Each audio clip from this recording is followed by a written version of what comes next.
It feels like the first time again na nandito tayo sa Korea. Guys, nakaka-VIP to.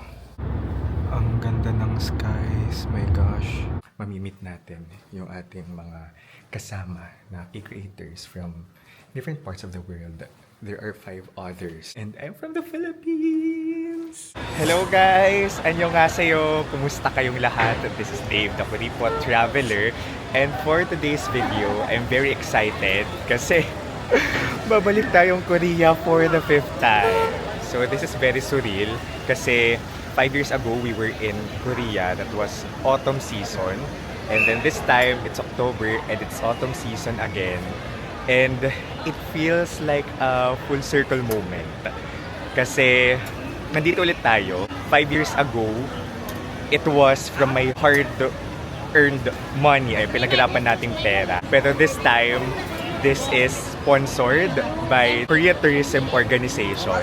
Exciting siya kasi makakasama natin yung 5 other K-creators from all over the world. Nakaka-happy, I'm happy to share tayong napili ng Korea Tourism Organization headquarters in Korea. As in yung headquarters sa Korea, natuwa sila sa post ko, sa mga in-upload ko. Ako yung napili nila na sumama para sa tour na ito. So this is a fam tour sa 5 tourism-based 5 cities in Korea. So hindi lang Seoul, pupunta din tayo sa 5 other cities in Korea. So ito yung nakaka-excite guys kasi ginul ko talaga na every time ako magpupunta ng Korea, may mapupuntahan akong lugar outside Seoul. So ayun, mag-isa lang ako. It's also my first time to travel alone. And gamit ko na ngayon yung bago nating camera. Hindi na tayo naka-iPhone, so hindi na ako magtitipid sa storage. May mga nag-request na sana daw, dahil may bagong camera na ako, masabaan natin yung vlog. Kasi syempre ang dami ko rin gustong i-share, kaso nalilimit ako dahil super limited na lang yung storage natin. Wala akong iCloud, so why not bumili na lang ako ng bagong camera. Daming dapat ipagpasalamat kay Lord, and of course sa inyo guys, na mga talagang tumutok, sumubaybay sa vlogs ko ever since nagsimula ako noong 2019, first Korea travel natin. Nakakatuwa makabasa ng comments na nagsasabi na they watch my vlogs, yun yung naging guide nila sa kanilang Korea trips and inspired them to travel to Korea. Diba? Super overwhelmed. Wait, tara na guys, kasi alas 12 yung flight natin. And yung flight pala natin guys, 5-star Airlines, Korean Air. So, woo! Grabe, may kuripot heart talaga. Spoiled tayo this time. Hindi ito very kuripot trip. So, 10-day trip pala ito, pero may extension tayo na on my expense naman. So, kasi 10 days lang talagang nila ng KTO, pero ang haba na, diba? So, sa extension natin, doon na tayo magkukuripot, tipid-tipid. Let's go, guys! Ay, salamat! Wala gaanong pila. May mga tao sa labas, pero ito lang siguro yung mga naghahatid, ang mga kapamilya nila. Ayan, guys. Ito yung mga iba't ibang airlines dito sa NAIA Terminal 1. So ito yung mga parang 5-star airlines. So ito yung Korean Air and open na siya. Counter number 5. Yan, nakapila na tayo dito sa check-in counter. And then gusto ko lang i-share guys na finally after 6 times na pag-apply ng Korean visa, nakakuha na tayo ng multiple entry 5 years. So, 5 beses tayo nag-apply, puro single entry. Tapos, may isa doon na hindi ko nagamit kasi nag-pandemic, diba? So, trip ko dapat April 2020. Nag-lockdown noong March 2020. So, ito, multiple entry na tayo sa Korea. Kasi goal ko talaga na makapag-travel doon yearly. And share ko lang, yung requirements naman ay yung usual, passport, boarding pass, and then visa. Visa, of course, kailangan natin mag-apply ng visa. So, nagsasabit tayo sa Korea Visa Application Center. And then, dito papasok sa immigration, kailangan natin ng e-travel. And then, sa airplane, tingnan natin kung may bibigay mamaya. Baka bigyan tayo ng arrival card. Pero yun naman yung major lang. Visa, passport, and of course, your flight ticket. In terms of money, mag-withdraw na lang ako doon. Although may dala na akong 50,000 na Korean won. But I'll withdraw na lang. Tingnan natin kung magkano yung palitan. liwalas talaga ng Terminal 1. Nakakasosyal. Sana afford na talaga natin yung mga ganito. Basta sa kuripot, tayo naman talagang abangers na mga piso sale. Kaway-kaway sa mga tulad kong abangers ng piso sale. Pasok na tayo sa immigration, guys. So again, make sure meron kayong e-travel, okay? Nakapag-register kayo sa etravel.gov.ph. Ayan. Tapos, nagre-reflect na yan, I think, sa system nila. Ayan, nakalagpas na tayo sa immigration, guys. So yung tanong lang naman talaga sa atin, anong purpose natin of traveling? So sabi ko, for leisure, I was invited by the Philippine Tourism Organization, and then if affiliated man ako sa government. So sabi ko, no, I'm a private employee. Private company employee. So yeah, yun lang. Nandito na tayo sa mga gate. Ay, boarding na pala. Yung Incheon. Boarding na tayo, guys. Zone 2. And nakakaloka kasi super busy tayo kagabi, kahapon. Kasi ngayon naka-leave na tayo. Mga alauna na ako natulog kasi clinatch ko po yung clinatch ko yung mga pwede pang magawa at work. And then today, papunta na ako immigration. May nagsend pa ng signed contract. Ayun. So, thank you so much, Lord. Not complaining though. So, sinend ko agad yung mga dapat kong masend sa work before tayo, syempre, lumipad sa Korea. Para at least wala na tayo masyadong iniisip. Kasi pag naka-leave talaga ako. Though sometimes, nagre-reply pa rin ako sa messages para hindi ako malunod kapag bumalik. But yeah, we'll definitely enjoy this trip. Nandito na tayo sa loob ng Korean Air. It's our first time na makasakay ng Korean Air, surreal. So in this lifetime, makakasakay tayo ng Korean Air na 5-star. So maraming salamat sa Korea Tourism Organization. All expense paid. So isushow ko sa inyo yung mga nandito. Isushow ko sa inyo. Ayan, may entertainment system. And then, meron ding headphones. And then, pillow. Tapos, ito pag lumamig, blanket. Ang saya. Mamaya, tingnan natin kung anong pagkain at tikman.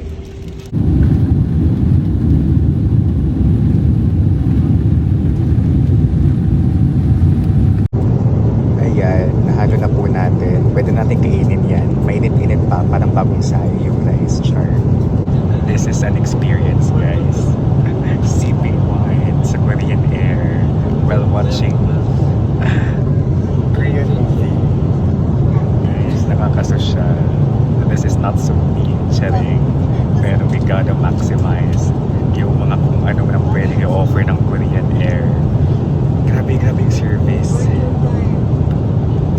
One of the best, if not the best airlines na nasakyan ko. Ganda din ng Asiana. Iba talaga pag 5-star. Sharing. Tapos ang sarap ng bibibab kanina. Ito na nga, guys. Binigyan tayo ng arrival card. So, required po ito i-fill out natin. Lagay natin yung details natin and address in Korea. Yan. Tapos, ang taray ng Korean Air, hindi ako nakapagdala ng ball pen, pero may provided silang pen. I'm not sure kung libre na to. Pero sana naman, kasi wala tayong pen. Let's go.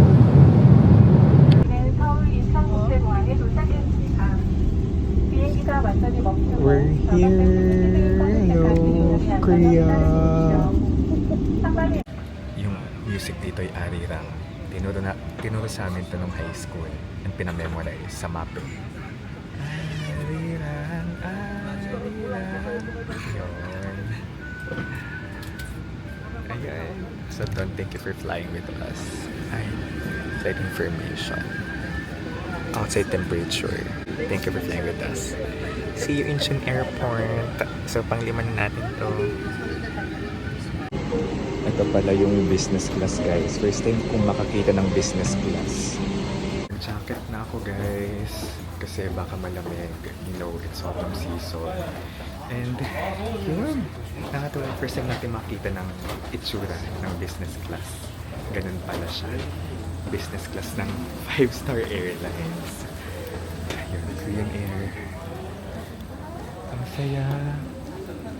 Surreal to be back here in Korea.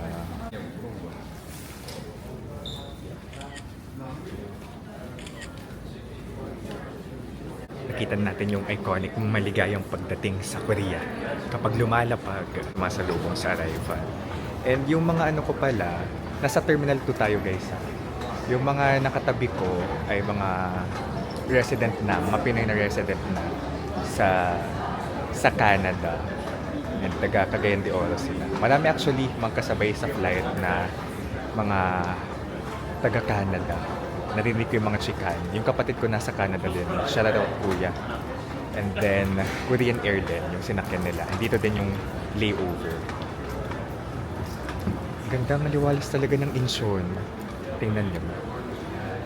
Ang aliwalas ng Incheon International Airport. Ang kabog. Yan, no? Shucks! Makita naman tayo ng mga opa. Yan yung toilet. Wait, ang social ng Terminal 2. Parang mas social siya. Ayan, may pa LED screen siya. Ayan, merong mga transfers. Pero I think diretso lang tayo doon sa may arrival. And then, baggage claim. Let's go. May pa-quarantine. Ayan. And then to immigration. Start na natin mag-video dito. Yun! Nakalagpas na tayo sa immigration. Mabilis lang naman. Usually naman ganun talaga pag-arrival. Wala lang tanong-tanong. Kuha ng passport, kuha ng arrival card, and then binibigay ko na rin yung boarding pass. So, ganito talaga sa Terminal 2, pagbaba natin from the immigration. Hanapin natin yung SIM natin, and then may person ata na susundo sa atin kasi merong meeting point eh. So, tingnan natin. And then, I think may nauna ng K-creator from other countries nandito na. Yung check-in namin guys, 5-star hotel. Dito lang din sa Incheon. Tapos merong iba na mamaya pa or tomorrow pa ng early morning. Wait lang, nasaan yung bag drop? Hindi siya bag drop, baggage counter, baggage claim ng Korean Air. Kakasosyal, baggage claim ng Korean Air. Hanapin natin. Ayun, kung mahirapan kayo, kung hindi kayo sure kung nasaan yung baggage claim ninyo, meron namang monitor. Ayun yung atin. 7. Kasing 7, nandun. 7. Oh my gosh, may nakita na po akong opa. Charing. At ayun na nga ang aking green na bag. Nakarating na din to guys sa Europe. As in. So, ang tibay niya. Mura lang to. Nasa 3,000 plus or 2,000. So, I super love this bag. Ang dami namin pinagdaanan. Nakatatlong Korea na rin ata to siya. Yeah, 3 Korea na rin to siya. Let's go! Punta na tayo sa arrival area. Daan tayo dyan sa green kasi nothing to declare naman tayo. Dito sa green line. Kailangan natin makapunta sa first floor. I'm not sure kung first floor na to. Pero between exit 6 and exit 7, doon ko kukunin yung SIM card natin na nabook natin sa Klook guys. So, you can use my promo code, alam nyo na, Dave Gino Klook, para maka-discount kayo. Kasi kailangan natin ng internet talaga to stay connected. So, hanapin natin siya. Since nawawala tayo guys, may tourist information naman dito. Magtanong na tayo. Excuse me, where is exit 6 and 7 first floor? Okay, so this is the first floor. Kamsahamnida. Ayan. So, ayan. So, huwag kayong mahiya magtanong guys. Diyan kayo magsusurvive. Lalo na ngayon kasi mag-isa lang ako. My goodness. Tara. Dire-diretso lang daw. Finally, this is it. Ito yung nasa photo. So, SIM card yung in-avail natin. Kasi, pansin ko sa SIM card, mabilis talaga siya. Kuha tayo ng number. Touch. Okay, let's go. Then I believe magre-reflect to. 196. Tapos 199 tayo.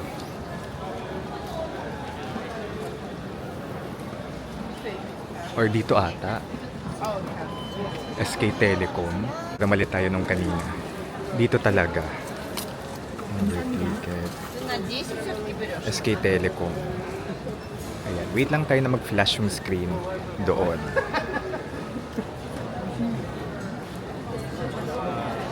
Sa mga ganito, just prepare your voucher and passport. Yun yung ipakita ninyo. And dito nyo na rin siguro ikabit para kung magka-problema man at least. Nandito, may pwedeng mag-guide. Tingnan nyo naman, may papuno si Mayor dyan. Tapos nandito yung aking future. Charing. Ay, Park Seo-joon. Ang pogi naman yon. Grabe. Wait. Okay, malapit na tayo. Eto guys, nakuha na natin ang ating SIM card. So, pwede namang screenshot lang yung voucher ninyo. I-preset nyo lang sa kanila. Tapos, ang hiningi nila ay passport. Yun. Tara. Tapos, meron ditong traveler exclusive deals. Yun. Oh wow, I think there's Korea Tourism Organization. Hello! Ayan na guys, sinundo na tayo.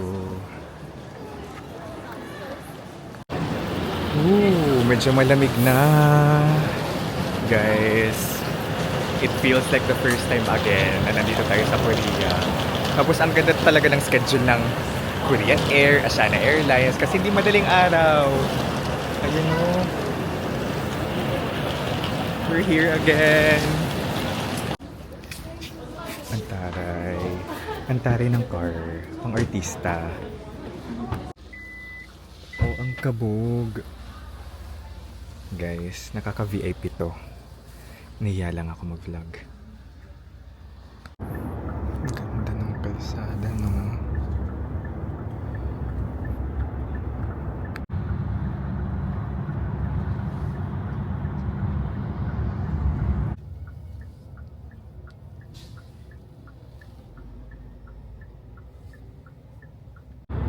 Ang ganda ng skies. My gosh. Sorry. And minsan lang tayo makasakay sa ganito. First time. Oh my gosh. Saan yung accommodation natin guys? Inspire. Inspire Hotel Resort? Resort Hotel.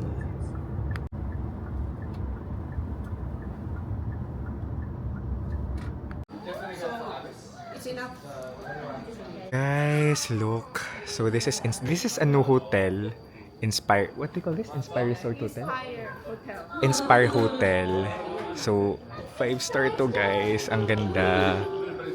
Wow, just wow. I mean, super nice. Okay. I'll just wait. Ang ganda.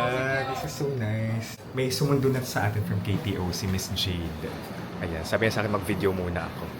Ayan. Ganda. 8:30. Okay, after dinner I can explore. So I can vlog the whole place. Okay. 7 o'clock, we'll take you dinner. 7 p.m. Okay. So this is your room key. So I'll just go upstairs, right? Let me take you Okay. elevator. And the breakfast, it's in the second floor. Okay. Start from 6:30 to until 8 o'clock. 6:30 to 8 o'clock. 8 o'clock, so you have to walk a little bit. Yes. That's why I want to show the distance. Alright, To alright. manage your time. Definitely.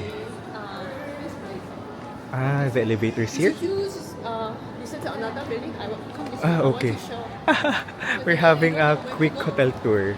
When you go to Rotunda Aurora section, Inspire Arena, there's a huge LED screen. Oh, okay. I'll go there It's later. free, yeah. Then Ocean Tower,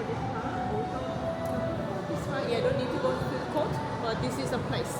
It's a Ah, huge place. So yeah, I it's want to really explore huge. Before, after dinner. After dinner, Yeah. definitely. Okay. Thank you, Ellie. Thanks. Guys, nandito na tayo sa 5-star hotel. Grabe, ang ganda. Wait lang. Show ko sa inyo.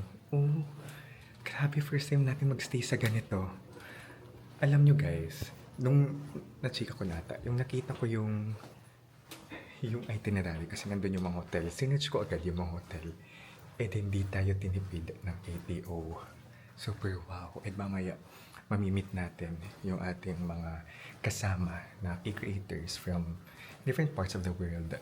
There are 5 others. Okay? And I'm from the Philippines! Grabe! Ang saya! Nakita niyo naman kanina yung glimpse of the hotel sa baba. So, I think maglalaan ako ng vlog to explore this one. Ayan, hanapin natin yung room. Guys, hindi tayo nasa hostel this time. Ang ganda. Hindi tayo nasa guest house this time. This is so pretty. Paano to? Paano to dito ba? Oh my gosh, natatanga ako. Miss lang ako sa mga ganito. Tupid lang. Ito na yun na. Wait lang. Dapat patanggalin to. Ayan, natanga ako kanina. So, scan lang dyan. I mean, swipe. I mean, itapat lang. Itapat lang dyan yung card. Wait, ito na. Wow! Uy! Ang kabog. Ala, ang ganda. Grabe. Ito yung itsura ng 5-star hotel room. Ang aesthetic. Guys, nakalimutan ko pala. Yung specific na 5 tourism-based cities of Korea na itutur natin ay Gangneung, Jeonju, Busan, Mokpo, and Andong. And sa last day natin magsusul tayo. Yun. So, abangan ang mga vlogs para sa mga cities na ito. Can't wait to explore this. Alright, nakapaghilamos na tayo guys. And we're back in Korea! So, nasa Incheon tayo ngayon. Nagsistay tayo sa isang 5-star hotel. From 5-star airlines to 5-star hotel. Diba? Very surreal. Ano to? Ito yung mga bagay na pinangarap ko lang noon. Na TBH, hindi talaga ako sure kung mangyayari. Pero it happened. Diba? So, God is really good. And thank you so much guys sa inyo. Sa patuloy na nanonood sa mga vlogs ko. Diba? So, nandito tayo 5th time in Korea. Full circle moment. 5 years ago again. First time natin. Paulit-ulit ako dito, no? Kasi, kasi yun din yung tumatakbo talaga sa isip ko. 5 years ago, first time. Stayed in or at a guest house. Tapos ngayon, nasa magandang hotel tayo, guys. And, ang bait ng Korea Tourism Organization na grinant sa atin itong opportunity na ito. Nung nag-chat sa akin yung KTO, sabi ko agad, ayaw pa ba ako? Go na. Ipupush ko na to. Itong all expense paid na trip. 10 days pa. At may mamimit pa tayong new friends. Ito yung mga bagay na I live for. Getting to meet new people, getting to experience new experiences. Malayo itong experience natin sa usual travel lifestyle natin na tipid, very budgeted. Pero at the same time, nag-enjoy pa rin naman ako kahit budgeted yung trip natin. Kasi I find joy in simple things, even in the simplest things. Na makatapak lang sa Korea, okay na ako doon. Makapunta lang sa Myeongdong, maglakad-lakad, sa Hongdae, maglakad-lakad, namnamin yung hangin, mag-people watching. People watching talaga, diba? Pakita lang yung mga tao, masaya na ako doon. And yun, ang naging journey natin from Manila to here, Korea. So yung requirements naman talaga, ganun pa rin. Passport. First, you have to have your boarding pass kapag nasa immigration and e-travel. Tapos arrival card din pagdating sa Incheon International Airport, kukunin siya ng immigration. Okay? So, samahan niyo ako guys sa mahabang adventure na ito sa Korea. So, ito yung pinakamahabang stay ko sa Korea. 10-day yung trip talaga. Tapos nag-request ako, baka naman pwede mag-extend ng 4 days. So, 19, 20, 21, 22, 23. 4 days. Kasi 19 yung last day namin. Tapos nagpa-extend ako until 23. Kasi may Seoul naman, pero 1 day lang. But the rest outside Seoul. Kasi sabi ko, hindi kompleto yung Korea trip ko if walang Seoul. So, nag-extend talaga ko ng ilang araw para din ma-meet yung colleagues ko, yung workmates ko, teammates ko. Kasi gusto din nila ako ma-meet, diba? Feeling ko favorite nila ako. Tsarang last year, nung April, na-meet ko din si Hyun Shi, si Tim Jang-nim, yung team leader. And then, super fun. One of the most memorable experiences dito sa Korea, yung ma-meet siya, yung teammates ko dito. So yun guys, gagawa ko ng full vlog din ng, gusto kong i-hotel tour to, 5-star hotel, kasi first time ko. Separate vlog na lang din yon. So okay, so this is Dave guys, the Kuripo Traveler. Let's live our best lives. Bye-bye! Ha, my favorite season, autumn season. Nakita ko din yung leaves, namumula-mula na. Ayun, bye-bye na talaga. Bye-bye, anyong. See you on my next vid.